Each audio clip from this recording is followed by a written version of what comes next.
Hello and welcome to the news on Enyimba TV. We are reaching you from the commercial city of Abia. First, here are the headlines. Speaker of Abia State House of Assembly insists delayed inauguration of Uzodike as member of the House is due to legal restrictions. President Tinubu receives South Africa Ramaphosa, seeks stronger ties between the two countries. River State Governor Fubara asks Caretaker Chairmen to operate from anywhere as police siege continues. These and other stories, plus foreign, business and sports. I am Mary Ihejirika. Now the news in details. Speaker Abia State House of Assembly Right Honorable Emmanuel Emerowa is insisting that the delay in swearing in of Uzodike as member of the 8th Abia House is due to an ensued legal restriction. He made this known through a statement released by his Chief Press Secretary Uzodike. He added that plans are underway to explore political solution to resolve the intricacies surrounding Uzodike swearing in. The statement further described the Speaker as a law-abiding citizen who is responsible for the prevailing situation but legally incapacitated to carry out the exercise. President Bola Tinubu has concluded his visit to South Africa, meeting with newly inaugurated President Ramaphosa to discuss strengthening economic and trade ties between the two regional powers.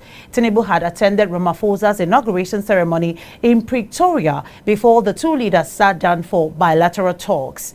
The two presidents pledged to work together on developing robust trade and economic strategies to address challenges facing their nations.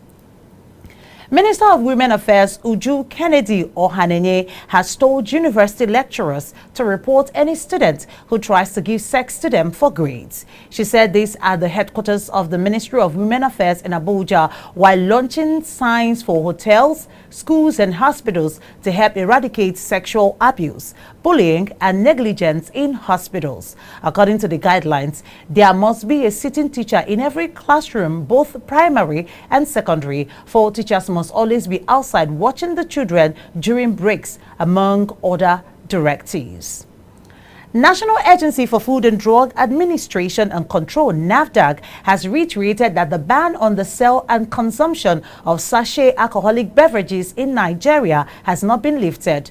Director General of NAFDAC, Mojisola Adeyeye, made this known in a statement in Abuja, reaffirming the ban. The statement contradicts the previous announcement made by the House of Representatives, stating that the ban had been suspended. Mrs. Adeyeye admitted that there was a meeting with the legislators on the matter, but said no final decision was made, adding that the ban remains pending further deliberations and a conclusion. Nigerian Army has taken delivery of 2 fighter helicopters to activate its aviation wing and boost fight against insurgency. The 2 helicopters arrived the Nigerian Air Force wing of the Nnamdi Azikiwe International Airport, Abuja, and was received by the Chief of Army Staff, COAS, Lieutenant General Tarid Lawaja.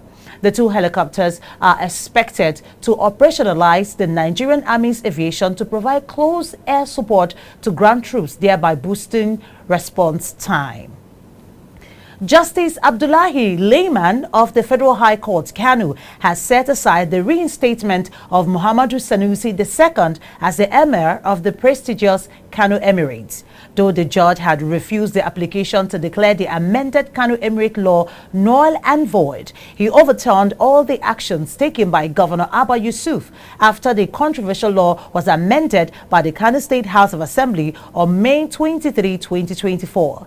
Justice Layman faulted the governor's assent to the bill and the presentation of an appointment letter to Emir Sanusi on May 24, 2024, despite an order of court directing all parties to maintain status quo. The judge also said the mess in the state could have been presented if the respondents complied with the court order. Counsel to the defendant, Garoba Wakili, and that of the plaintiff, Mahmoud Magaji, spoke to newsmen after the sitting.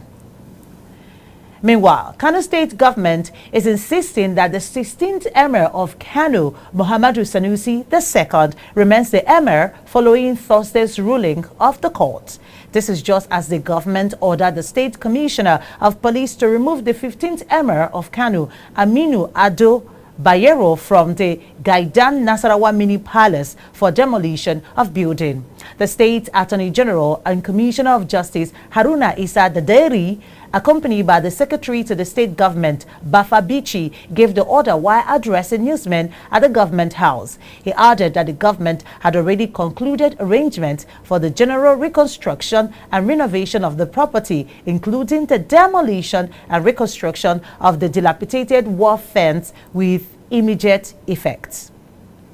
Inspector General of Police IGP Kayode Ibetakun is directing the continuation of the police barricade on local government secretariat in Rivers State to prevent a breakdown of law and order. IGP Ebetakun gave the directive while fielding questions from journalists in Abuja on the sideline of a conference with commissioners of police and other senior officers. He said the police will continue to occupy the secretariat until a court of competent jurisdiction delivers judgment on the local government crisis in Rivers State. Meanwhile, Rivers State Governor Siminalaye Fubara says the newly sworn-in Caretaker Committee Chairman in the state can operate from anywhere if attempts to gain access to Council Secretariat would breach the peace in the state. Governor Fubara stated this in Port Harcourt and warned the Caretaker Chairman not to confront the security men who have taken over the Council Secretariat, saying he does not want to be associated with violence. He said the most important thing is that the Caretaker Chairmen are now in charge of the local government areas. Meanwhile, the Caretaker Chairmen of the local government areas have started swearing in members of their committee, with those who can't access their secretariat using public facilities. And still on Rivers, Court of Appeal in Port Harcourt, Rivers State, has reserved judgment in an appeal filed by pro-Wike lawmakers against Governor Siminalaye Fubara, backed three-member Rivers House of Assembly. The pro-Wike lawmakers, led by Martin Ameule, asked the appellate court to vacate a state high court order that restrained them from parading themselves as members of the state assembly. They also prayed the courts to order a stay of execution of the trial court order that invalidated all the resolutions they made while functioning as members of the State Assembly, pending the determination of their appeal. At the resumed hearing conducted virtually, the three-man panel of judges Jimmy Bada, Hama Baka, and Baikisu Aliyu resolved to deliver judgment on a later date that will be communicated to the parties. You're watching Enyimba TV News. After the short break, the news continues with foreign, business, and sports update. Please stay tuned. We'll be right back.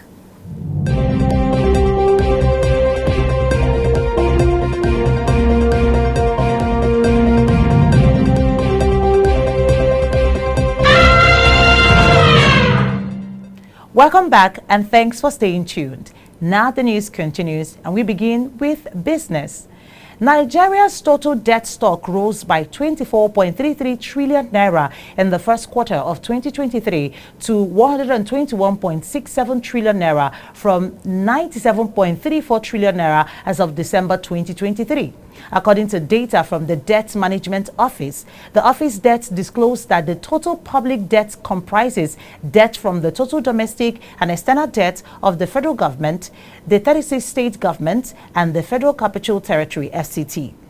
Total domestic debt rose to 65.65 trillion naira, while total external debt was 56.02 trillion naira. The increase is from new borrowing to part finance the 2024 budget deficit and securitization of a portion of the 7.3 trillion naira ways and means advances at the Central Bank of Nigeria. And on the foreign scene, hundreds of Kenyans again took to the streets of the capital, Nairobi, and other cities across the country on Thursday. They were protesting against proposed tax hikes they say will raise the cost of living for people around struggling to make ends meet. The increases are part of a new finance bill which proposes introducing new taxes and levies in a bid to reduce the country's budget deficit. Police were out in full force on Thursday using tear gas and water cannons to disperse the crowds after clashes with demonstrators. More than 200 protesters were arrested on Wednesday in similar protests. And finally, from the world of sports, Abia Warriors and El Kanemi Warriors will clash in the final of the 2024 President Federation Cup. The two clubs secured their place in the final yesterday. Abia Warriors defeated fellow Nigeria Premier Football League outfit Kano Pillars 4-3 on penalties at the Lafia Township Stadium. And still on sports, Nigeria has dropped to the 38th position in the latest ranking by the World Football Governing Ranking FIFA as released. The Super Eagles now have 1,498.93 points, a decrease from their previous 1,520.27 points. Formerly ranked 30th, Nigeria's decline follows its performance in the two matches after the Africa Cup of Nations, where they emerged as runners-up after losing 2-1 to the host nation. Meanwhile, Argentina maintained its top position in the rankings, solidifying its status as the leading football nation in the world. With the sports story, we wrap up this edition of news on Enyimba TV at this time. But before we go, here is a recap of the top stories. In the news, we told you Speaker of Abia State House of Assembly says delayed inauguration of Uzodike as member of the House is due to legal restriction. We also told you that President Tinubu has received South Africa Ramaphosa and seeks stronger ties between the two countries. And we also told you that River State Governor Fubara has asked Caretaker Chairmen to operate from anywhere as police siege continues. And that's our package of news for now. Please join us for more updates in our subsequent bulletins. Meanwhile, don't forget to subscribe to this channel on YouTube. Click on the notification bell to receive alerts when new videos are uploaded. Thanks for watching. On behalf of the production team, I am Mary Ihejirika saying, do have yourself an amazing day.